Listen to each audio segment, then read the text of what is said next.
Cool. Magna Carta is Latin for big charter. Simple as that. In English, because we're using the Latin phrase and Latin doesn't have a definite article, uh, if you're being correct and pedantic, you never talk about the Magna Carta, you just talk about Magna Carta. Um, it depends how pedantic you are or how pedantic you feel I am, I guess. Um, uh, this goes back to the year 1215. And if there are things that I believe that you need to know about British history, there's this, the Industrial Revolution, the British Empire. That's probably what you really need to know about Britain that is not true, that is different to anywhere else. Our distinctive contributions that have shaped the world for good or for bad. Now, Magna Carta was an agreement between King John and his nobles.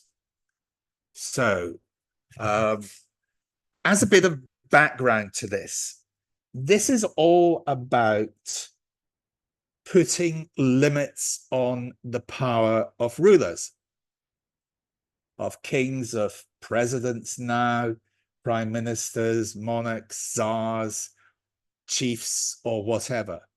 How best do we limit the power of rulers?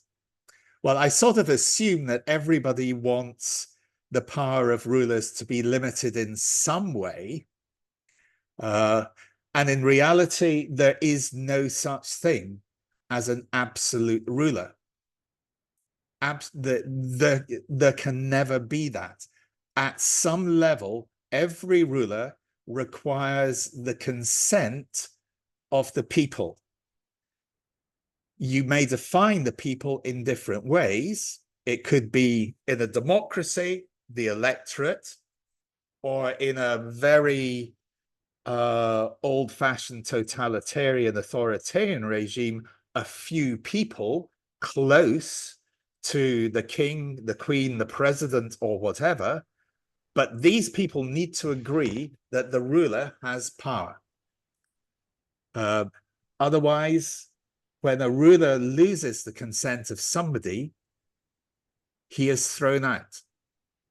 And of course, history is filled with rulers who seem to be able to do anything they want, ending up thrown out, normally dead. And if you can imagine yourself being an absolute dictator, how would you ensure that you could do absolutely anything you want and nobody could stop you? How would you protect yourself? The answer is, in the end, you can't completely. And that is the question of the limits of a ruler. Now, as with anything in life, how do you limit the power of a ruler? You can do it just by power. La laine d'embarete, you might say. Who has power? Who has the strength to enforce his or her will on a country, or the strength to force a ruler out, to overthrow someone? With Stroessner, he lasted 35 years, and in the end, it was part of his own family who threw him out. In the end, that was about power. Who actually could command most power, most military, in Stroessner's case? Sometimes it'll be war that will get rid of somebody. But is it good that the only way you can limit the power of a ruler by opportunistic, violent, disruptive acts? Or is it better that power is limited by a system of laws or constitutions, formal processes which can be used to restrict what any leader can do and remove them pretty much painlessly when that is required? That clearly, I would suggest, is the preferable way to doing things. The rule of law, constitutional process, these things can limit power of rulers in a way that is debated by arguments rather than fought over in streets and in palaces. And that means things can change more quickly, generally for the better, we hope, than is the case where you have to resort to violence to restrict a ruler's power. So that is the principle of Magna Carta. It is the first, oh no, that's not true. There are many examples. It is the most important early constitution which explicitly tries to restrict the power of a ruler within a system of laws and a constitutional framework. So, before I go on to the actual content of Magna Carta, let me tell you about King John of England. And I think the fact that, because it was in the rule of King John that Magna Carta was signed, the fact that it needed to be signed would probably suggest to you that King John was not a very nice human being or a particularly merciful or decent king. And if you think that, you would be absolutely correct. He was king in Britain, in England, at the time of the Crusades, another exemplary part of European civilization. But hey, his father was much loved, and his brother, King Richard, became king on the death of his father, Richard the Lionheart. And he led the English forces in some of the crusades that took place in the Holy Land. He was very well liked, probably because he was being violent to people outside of England rather than violent to people inside of England. Has anybody here ever seen a Robin Hood movie or film or anything like that? I just know the concept of it, Yes. kind of steal the poor to give to the Yeah. rich, So, vice versa. yeah, so you have the Sheriff of Nottingham, who's the visible baddie, but the ultimate baddie in Robin Hood is King John. And you had all the stories about good King Richard, who was away on the Crusades and died. And the Robin Hood story is based on the historical accuracy of the difference between King Richard, supposedly, and King John. So if you ever watch Robin Hood, the historical context is accurate. King John was here's the problem with King John. It's not even necessarily that he was a bad human being to start with. The problem comes with initially his lack of power when he became king. His father had died. Two of his brothers had died, one of whom had been king. He was the third son. He was never expected to be king. And his first nickname was John Lacklands, because he lacked land. As the youngest of the princes, he wasn't given any land, and his eldest brother was given most because he was going to be king. His middle brother was given a lot, and he was given like nothing. So he was known as John Lacklands. Now that, I think, will have fed one inferiority complex that he had. The other nickname he had was, let's see if you get the innuendo here, John Short Sword. Technically because he was not very effective in battle, but if you just think what might be meant by sword and saying it short, I don't think that helped his self-esteem at all. So you have a king who is feeling really quite inadequate because he doesn't have any property and people think he has a small whatever, and it's a nightmare. Just psychologically, those of you who are clinical psychologists can get to work on this straight away. So he inherits the throne of England. What's his first problem? Well, guys, everybody, who is the traditional enemy of England? Anyone? France. France. France, always France. We had 2 world wars against Germany. I mean, that was a historical accident. Never should have happened. The Germans are our allies. It's the French. It's always the French, always will be. And the sooner we get back to recognizing it's the French and not the Germans, the better. It's the way of the world. So historically, England was invaded by the French in 1066. And if you remember our quiz, that was the last time Britain was invaded.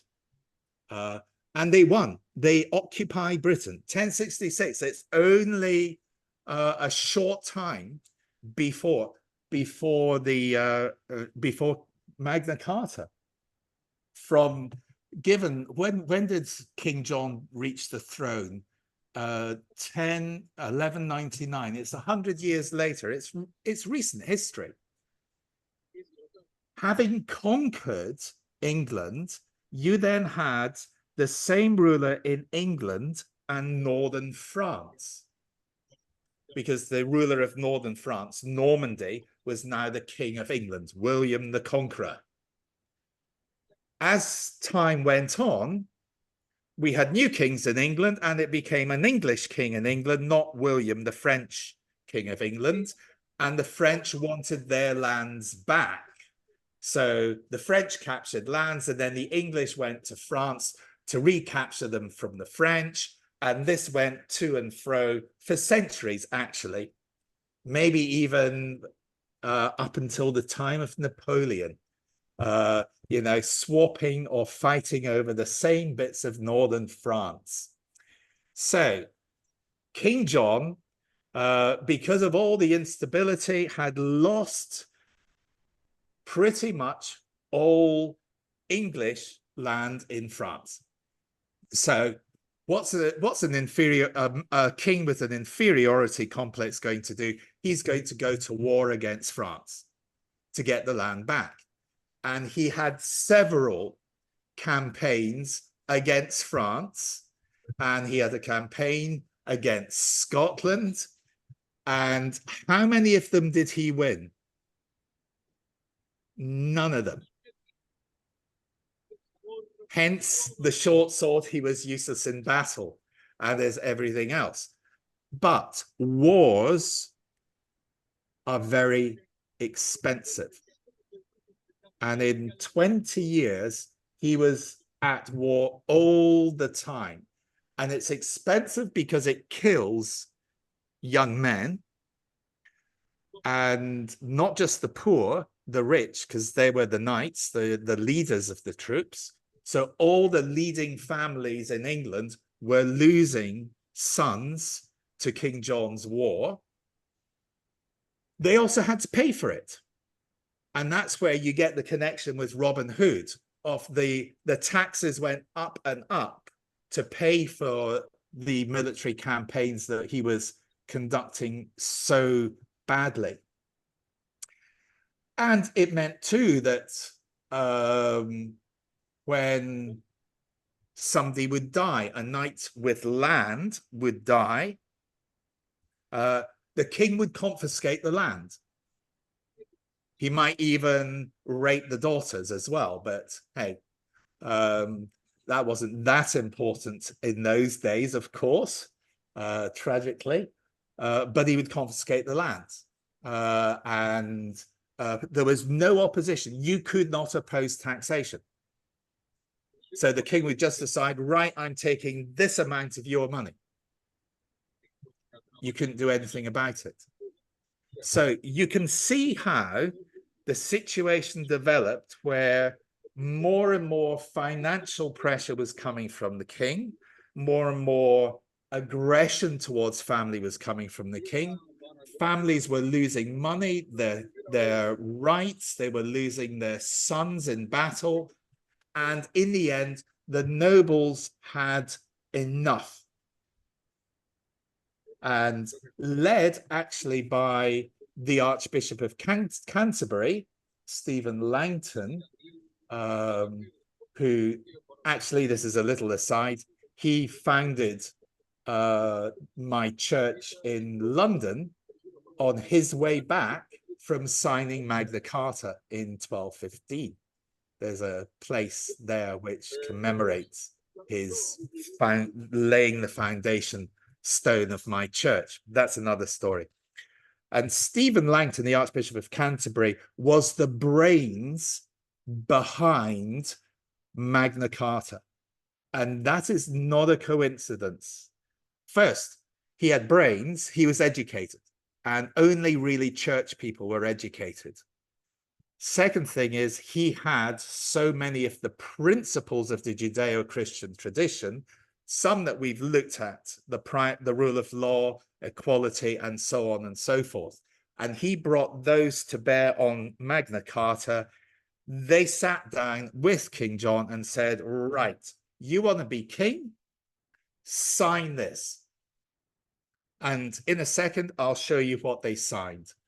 And it radically curtailed, stopped the power of King John radically. He was accountable to a council of barons, of lords, in terms of taxation, in terms of the rights of families, in terms of war, and many other things. King John did not like it. And it lasted about 3 months before he got another army together to fight not the French, but to fight his own barons, his own lords. And during that, he got dysentery and died a very painful, lingering death as his entire body evacuated out of his bowels in the year 1216. Quite a fitting end. And Magna Carta was then forgotten for 10 or 20 years. And since then, it has been revisited many times and has become the central part of many constitutions. It's part of the British constitutional settlement, which has many documents and traditions.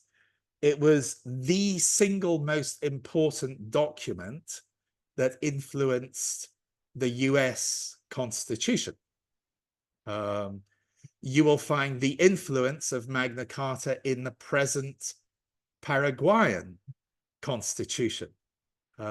Some people even refer to our Constitution as Nuestra Magna Carta, precisely because of that. The historical significance of this document is actually really quite important. What do you think? Here's a question for you. What do you think should be in any document, any constitution, to restrict the power of rulers? What should be in it? maybe that he cannot be reelected infinitely as many times as he wants. Or that he can't be king or ruler forever. Yeah, forever. No, forever. No, like Stroessner, for example. Yeah, yeah. But Well, that, I mean, he lived in but quiet he didn't do it until he Brasilia. died. But yeah, Yeah, a limit, a way of getting rid of a ruler, basically. That's a really good one, actually. What else would anybody put in a constitution to limit the power of a ruler?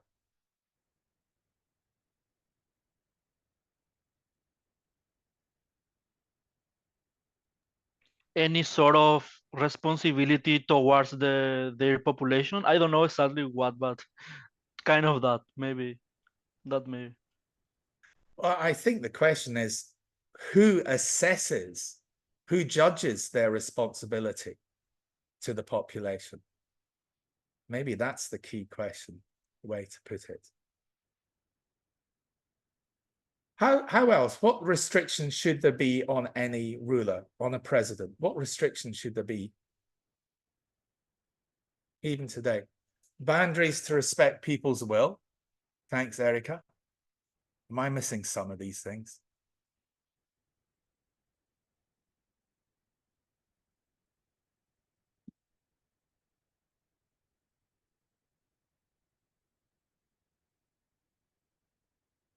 Any other things? Okay. All right. Well, let's have a look at the actual content of this.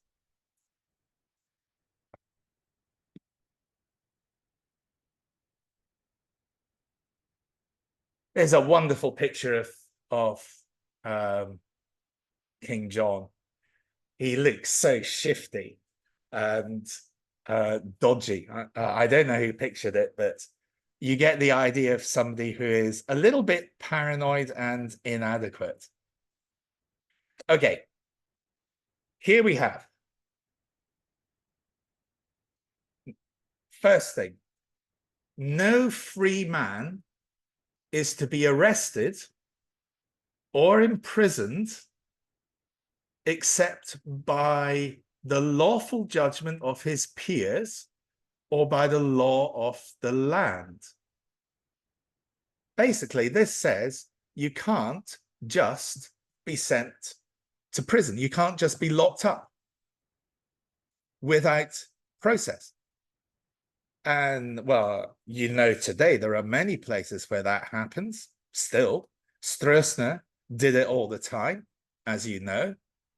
This fundamental thing that you cannot be arrested or imprisoned without due process set by law and by peers, judgment of peers. And in this context, this is about trial by jury. So if you're accused of murder, instead of a judge deciding whether you killed somebody or not, 12, not often, 12 just ordinary people vote on whether you are guilty or not guilty. Not every system, obviously, in the world has this, as you know. But this is very much part of the Anglo-Saxon legal tradition, which you will be more aware of because the US has the same thing.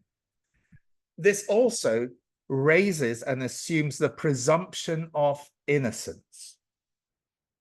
So in many countries, even now, it is presumed that you are guilty. Like China, if you're arrested and you're put on trial, the assumption is you're guilty. And they have a 99% conviction rate. It means no arbitrary justice by government or rulers. Justice has to be separated but from the government and rulers in some way. Law comes above government, law comes above rulers, and any judgment that is passed down has to go through a process. This clearly limits the powers of kings or rulers to be authoritarian. And if this was used 400 years later to justify the accusation of treason against Charles I, who lost his head as a result of it. And this was one of the fundamental statements, inspirations of the American War of Independence. It was saying that liberty was the essential birthright of the Englishman. Do bear in mind, of course, the American War of Independence was actually a British civil war at the time, because America the US did not exist. It was fought largely between the English on the Crown side and some English, Scottish, and Irish on the other side. So that's your first thing. No free man to be arrested or imprisoned except by the lawful judgment of his peers or by the law of the land. The second, we will not sell or deny or delay right of justice to anyone.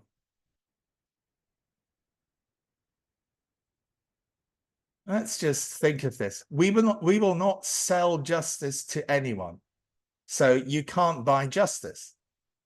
You can't, because you have money, get off a crime you have committed. This is pretty basic stuff. This is 800 years ago. To what extent do you think that is true today? Can you buy justice? Justice, if you have money in many countries in the world. Deny or delay justice. You know, efficiency is part of justice. I had a friend here who, for example, was convicted of plagiarizing. It was a very dodgy case, by the way, but hey. And ultimately, it had to go to the Supreme Court to be ruled. It took, the Supreme Court didn't want to hear it, so the sentence hung over him for 10 years, during which time he could not leave the country. 10 years, and then the sentence lapsed because it had run out of time.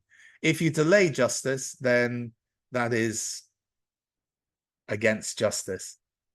The law is available to everybody, irrespective of rank, importance, wealth. Everybody has equality all under the law.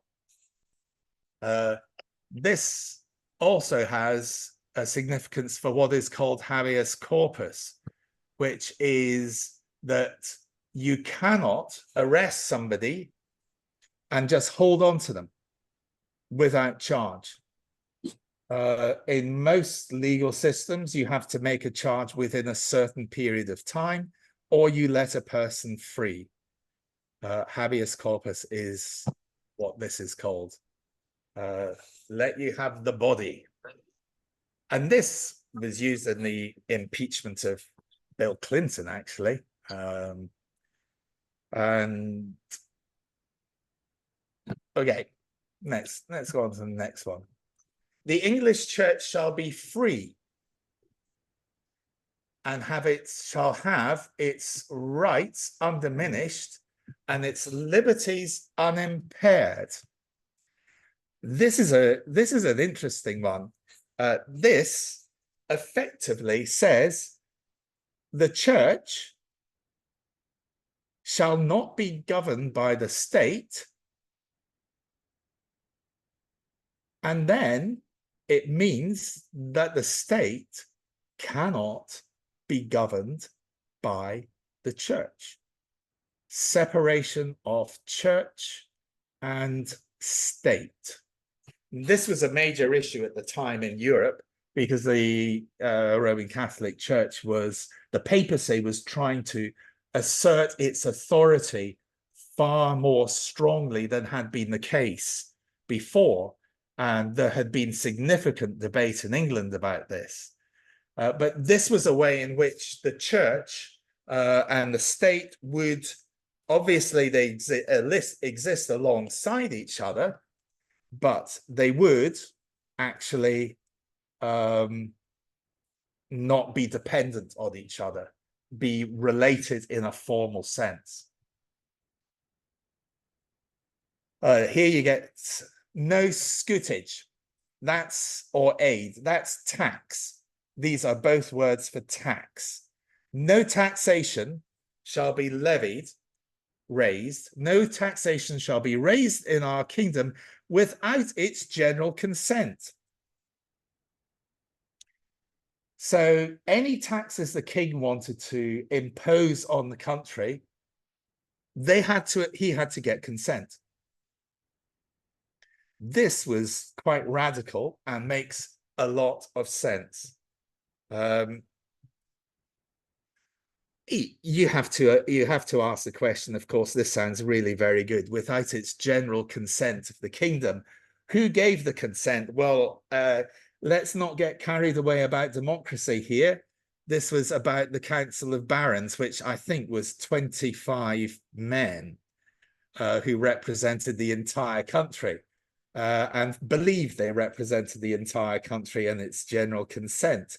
Not very democratic, but hey, this is a first step towards saying, look, Mr. King, you can't just take our money without our agreeing to it.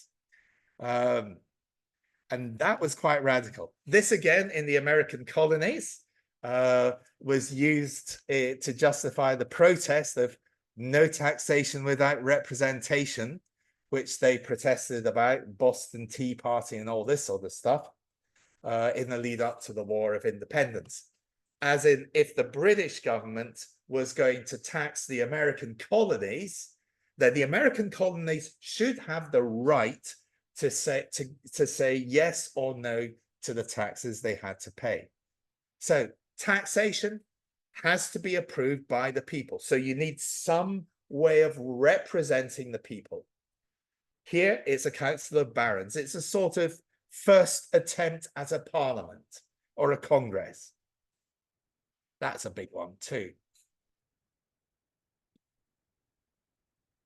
For a trivial offence, a free man shall be fined only in proportion to the degree of his offence, and for a serious offence correspondingly. And this was asserting proportionality in justice. Well, go back to an eye for an eye and a tooth for a tooth, and this seems to say something similar. It depends on this word here, offence. How do you define the offence of somebody's crime? So somebody steals, say, a sheep. They're a Welshman and they're feeling a bit lonely, so they steal a sheep. What is the right punishment for them? You know, an eye for an eye, a sheep for a sheep. You'd think that's the penalty. Well, the offence of stealing a sheep was less about the sheep and more about the stealing. So the offence for stealing a sheep was you were hanged. You were dead. And there were a lot of offences. A loaf of bread, you could be hanged for a loaf of bread. Yeah, there is proportionality in justice established here, but we're a very long way to what we understand to be proportionality in justice. But it does at least have the principle in here. This one, if a free man dies intestate, his movable goods are to be distributed by his next of kin and friends. So if you die and you don't have a will and testament saying who gets what, your family gets your property and your money, not the king and not the government. This is the first thing that establishes property rights. And it establishes the idea that the king, if somebody dies because they're in the Crusades, the king cannot just steal the property of the family. Okay, these fundamentally are, let's stop this. Try to stop sharing here. Okay, these are the fundamental principles of Magna Carta. They have been enormously influential in the creation of constitutions and legal systems, particularly over the last 300 years or so. It's probably the most significant legal document in the creation of constitutions that we have.